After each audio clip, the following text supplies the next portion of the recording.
Hello guys, જય શ્રી કૃષ્ણ, જય માતાજી।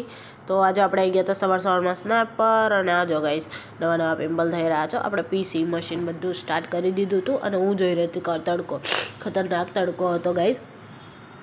પછી એ તડકો જોતા જોતા હું ગઈ બહાર જોઈને દેખ્યું તો બરાબરની તાપ હતો બરાબરનો અને મેં આવી હતી મારો ગાડો જોવા માટે।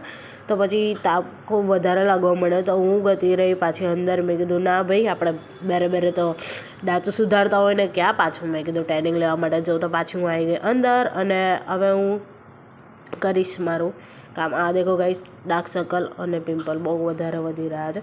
એક પેશન્ટ હતું તો એનું ફટાફટ કામ કરાવી લીધું અને ચોપડામાં હું કરી દીધી લાઈનો ગાઈસ। એક પહેલાં ચોપડામાં થઈ ગઈ, આ ચોપડામાં થઈ ગઈ અને હજી લખવાનું બાકી છે ગાઈસ। પછી હું ફટાફટ એ કામ કરવા માંડી। હજુ તો મેં ભૂલી જ ગઈ હતી કે કાલનું તો મેં કામ કર્યું જ નથી।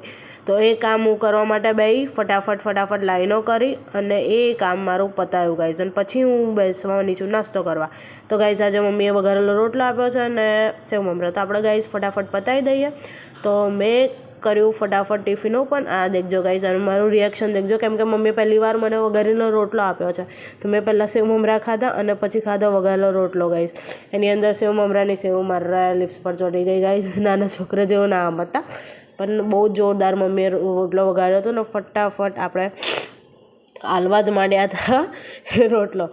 પછી ગાઈઝ મારે લખવાનું હતું ગાઈઝ, રિપોર્ટ બનાવવાનો બાકી હતો તો હું ફટાફટ એ લખવા માંડી। એટલા બધા આપણા હેન્ડરાઇટિંગ બહુ ખરાબ હતા એટલે પાછું મેં મૂકી દીધું। મેં કીધું મારે કરવું જ નહીં, પછી ગાઈઝ કરવું તો પડશે ને, મારા સિવાય કોણ કરશે।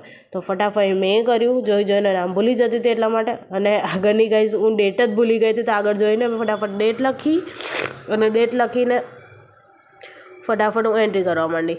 એન્ટ્રી કરીને ગાઈઝ આપણા ફૂલ વ્લોગ માટે। અને ગાઈઝ જો તમે મારી ચેનલમાં ન્યૂ હોય તો તમે પ્લીઝ મારી ચેનલ સબસ્ક્રાઈબ કરી દેજો, જેનાથી આવનારા વ્લોગમાં તમને તરત અપડેટ મળી જાય। બેલ આઇકનને પ્રેસ કરી દેજો। બાય ગાઈઝ, જય માતાજી। ફૂલ વ્લોગ માટે કમેન્ટ કરો।